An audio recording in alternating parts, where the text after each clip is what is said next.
बिस्मिल्लाहिर्रहमानिर्रहीम, अस्सलाम वालेकुम। लाखों करोड़ों दुरूदो सलाम मोहम्मद मुस्तफ़ा सल्लल्लाहु अलैहि वसल्लम और आले मोहम्मद पर। मैं हूं उमर दराज गोंदल और आप मेरा यूट्यूब चैनल देख रहे हैं। आज यूक्रेन बॉर्डर के हवाले से आपको अपडेट्स देनी है और यूक्रेन बॉर्डर को लेकर आपको बताएं तो पिछले चंद घंटों के अंदर रूस के सदर व्लादिमीर पुतिन ने एक ऐसी चाल चली है जिसको आप स्ट्रेटेजिक चाल कहें तो आपको ज़्यादा अच्छा लगेगा। उसकी वजह यह है कि अपने ही मुल्क के अंदर ऐसा काम किया है और उसके बाद अमेरिका से लेके यूरोप तक, मगरिब तक जो हैं, उस सारी चीज़ के ऊपर वो सारे हक्का बक्का हैं कि उन्होंने किया क्या है। ये ट्रंप कार्ड जो खेला है उसकी कोई तस्दीक कर रहा है, कोई उसको एक्सीलेंट न्यूज़ कह रहा है, लेकिन ये हुआ कैसे है कि रूस की फौज जो आंखों में आंखें डाल के कह रही थी और अमेरिका जो ये कह रहा था कि फरवरी का महीना हमले का महीना है, इन्वेजन का महीना है और इस किस्म की बहुत सारी बातें हो रही थी, रूस ने यूक्रेन के बॉर्डर से फौज को पीछे हटाना शुरू कर दिया है। यह खबर है, लेकिन यह मुमकिन कैसे हो पाया है ये आपको मैं बताऊंगा। और आज मॉस्को के अंदर क्या एक्टिविटीज हुई हैं, जो जर्मन चांसलर हैं उन्होंने इसमें क्या रोल प्ले किया है, और इमरान खान जो पाकिस्तान के वजीर आजम हैं उनके यूक्रेन वाले मामले सारे के ऊपर रशिया पहुंचने से पहले ये कितनी बड़ी डेवलपमेंट है, और इस सारी चीज को लेके अमेरिका क्या कह रहा है, यूरोपीय यूनियन, और इस सारी सिनेरियो के अंदर पाकिस्तान तो बहुत खामोशी के साथ जो है वो रशियंस के साथ खड़ा है। लेकिन आज पाकिस्तान की वजह से या पाकिस्तान के वजीर आजम को वहां पे बुलाया जा रहा है, जो इंडियंस हैं उन्होंने किस तरीके से अपना जो वजन है वो मगरिब या अमेरिका के पलड़े में डाल दिया है, किस तरीके से मैं आपको ये भी बताऊंगा। और इस वक्त ओवरऑल क्या सूरत हाल फिर एक ये है कि रूस का ये जो फैसला है ये कोई वक्ती चाल है या वाकईतन डी एस्केलेशन हो गई है, और जो बहुत सारे दावे और खबरें हम सुन रहे थे वो सारी की सारी गलत साबित कर दी हैं पुतिन ने एक बार फिर। ये तमाम डिटेल्स आपके सामने रखेंगे, लेकिन अगर आपने अभी तक चैनल सब्सक्राइब नहीं किया और आप चाहते हैं कि आपको मुस्तनद और बरवक्त खबरें मिलती रहें तो हमारा चैनल सब्सक्राइब कर लीजिए, बेल आइकन के ऊपर क्लिक कर लीजिए ताकि हमारी आइंदा आने वाली वीडियोस बर वक्त आप तक पहुंच रहे। मैं आपको पिछले 2 से 4 रोज की कुछ डेवलपमेंट्स अमरीकी जो बता रहे थे वो आपके सामने रखना चाहता हूं। पहली बात यह थी कि इस महीने के आगाज में ही या जनवरी के अंदर हमें बार बार मीडिया के जरिए जो अमेरिकन हैं वो ये कह रहे थे कि जनाब ये फरवरी का महीना अटैक हो सकता है। फिर उन्होंने अपने शहरियों को कहा कि आप 48 घंटे के अंदर यूक्रेन छोड़ दें, और उसके बाद जैक सलिवान जो उनके नेशनल सिक्योरिटी एडवाइजर हैं उन्होंने कहा कि यहां तो बमबारी होगी, मिसाइल अटैक होगा और ये तो तयशुदा है कि हमला होगा। फिर उन्होंने कहा अब दिन की बात ही नहीं रही, बस किसी भी वक्त हमला हो सकता है और हमला होने वाला है। और उसके बाद इन्होंने अपने सफारत खाना दारुल हुकूमत से पोलिश बॉर्डर के, पोलैंड के बॉर्डर के करीब मुंतकिल कर दिया और इन्हीं को फॉलो किया बाकी तमाम जो वेस्टर्न कंट्रीज हैं। लेकिन इस सारे सिनेरियो के दौरान जाहिर बात है जो गेम है वो पुतिन के पास थी। अब पुतिन को लेके 2 ऐसे मुल्क हैं जो इस सारी सूरत हाल को बेहतर करने के लिए या डी एस्केलेशन की कोशिश कर रहे थे। उसमें एक फ्रांस है और दूसरा जर्मनी है। फ्रांस के जो सदर मैक्रोन है वो खुद चल के वहां पे पहुंचे और उन्होंने 1-on-1 मुलाकात की, और उस मुलाकात के दौरान उन्होंने कायल करने की कोशिश की लेकिन कोई ब्रेक थ्रू हुआ नहीं। उसके बाद जर्मन चांसलर जो है, चूंकि जर्मनी वो वाहिद मुल्क था जिसने यूक्रेन को असलहा देने से या इस हवाले से कहा कि हम जंग नहीं चाहते, तो जर्मन चांसलर कल पहुंचे यूक्रेन के अंदर, वहां पे लीडरशिप के साथ मुलाकातें की, और आज जैसे ही वो लैंड किए हैं वहां पे मॉस्को के अंदर और पुतिन के साथ मुलाकात से पहले पुतिन ने काम शुरू कर दिया। और ये आखिरी लम्हे और आखिरी तौर पे जो पुतिन ने किया ये किसी को समझ नहीं आ रही। अमरीकियों के पास ये खबर पहुंच गई है और इस वक्त जो रशियन मीडिया है और अमेरिकन मीडिया है वो ये बता रहा है कि खबर जरूर आ गई है, लेकिन अमेरिकन इस खबर की वेरिफिकेशन कर रहे हैं, कंफर्मेशन कर रहे हैं, तस्दीक कर रहे हैं कि रशियंस कहीं गेम तो नहीं कर रहे, कोई चाल तो नहीं चल रहे, क्या वाकई ही अपनी फौजों को वहां से हटाना शुरू कर दिया है। ये बात दुरुस्त है और ये रशिया खुद भी, उनकी डिफेंस मिनिस्ट्री भी कह रही है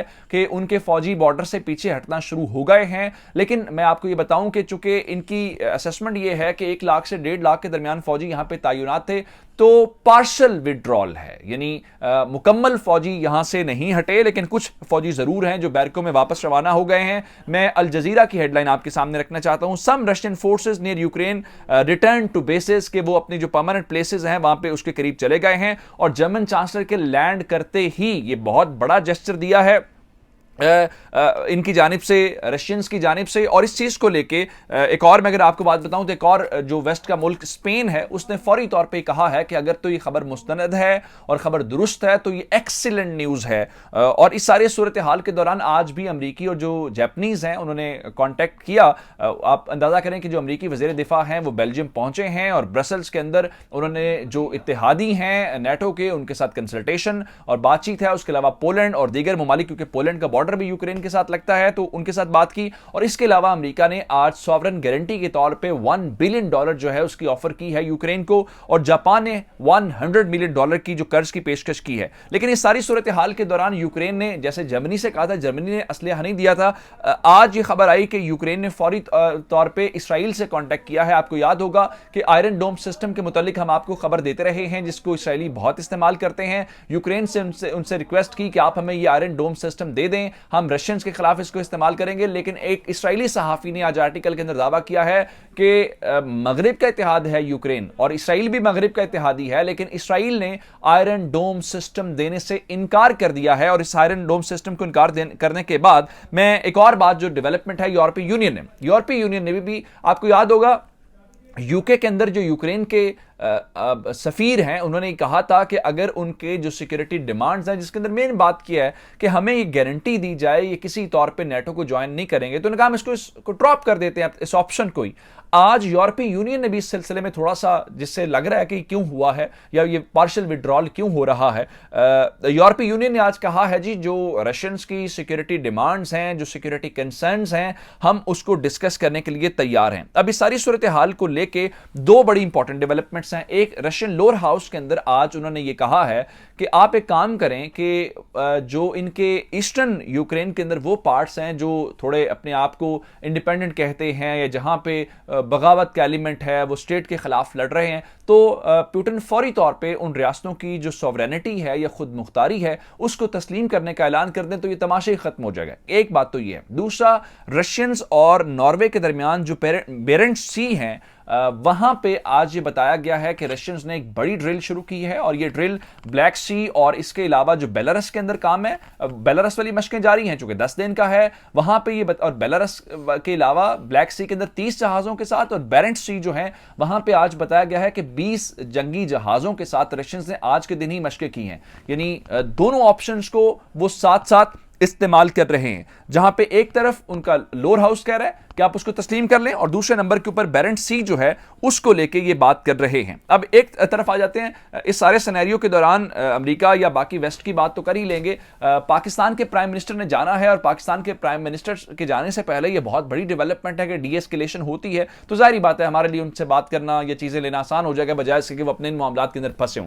लेकिन इस सारे सिनेरियो के दौरान जो इंडियंस हैं उन्होंने बड़ी चाल चली है और ये शायद उनको इसका नुकसान जरूर होगा। इंडियंस इससे पहले खामोश थे और हम सब ये वेट कर रहे थे कि अमेरिकन और रशियन जहां पे लड़ रहे हैं यहां पे इंडियंस क्या करते हैं, चूंकि आप S-400 तो ले रहे हैं और बाकी सारी सूरत हाल है। तो आज बिल आखिर जो इंडियंस हैं उन्होंने अमरीकियों के पलड़े में अपना वजन डाला है। वो वजन किस तरीके से डाला है, उनकी वजारत खारजा ने आज अपने जो इंडियन सिटीजन्स हैं और कहा है कि आप जो यूक्रेन है उसको छोड़ दें। और यूक्रेन छोड़ने का मतलब ये है कि सारे का सारा यही वो ये वेस्ट वाला नैरेटिव है जिसमें यूके कह रहा है, जिसमें अमेरिका कह रहा है, जिसमें बाकी तमाम ममालिक कह रहे हैं। तो आज इंडियंस ने भी साइड ली है अमेरिकन की, उस नैरेटिव को बिल्ड किया है कि जनाब बिल्कुल रशियंस हमला करने जा रहे हैं और हमला होने वाला है जो वो गैर महफूज है इसलिए। लेकिन आज फिलहाल पुतिन ने इन सब को सकते में डाल दिया है। ये सब हक्का बक्का हैं, ये परेशान हैं, थरथली मची हुई। हुआ क्या है आखिरी मोमेंट के सिर्फ जर्मन चांसलर लैंड किए हैं और उसके बाद ये सारी डेवलपमेंट हो गई है। तो इस सारी सूरत हाल को लेके अभी थोड़ा सा वेट करना पड़ेगा कि ये कहीं कोई धोखा तो नहीं है, क्या कोई गेम तो नहीं कर रहे, या वाकईतन डीएस्केलेशन हो गई है और पुतिन ने फैसला कर लिया है कि लड़ाई नहीं होगी। जो इस वक्त बाकी दुनिया की डिमांड्स हैं उन डिमांड्स को फुलफिल कर दिया गया। ये अब तक की अपडेट्स थी। मुझे उमर दराज गोंदल को फेसबुक, ट्विटर, इंस्टाग्राम के ऊपर फॉलो कर सकते हैं। मेरा यूट्यूब चैनल सब्सक्राइब कीजिएगा। आपकी इस बातों का बहुत शुक्रिया। खुदा हाफिज।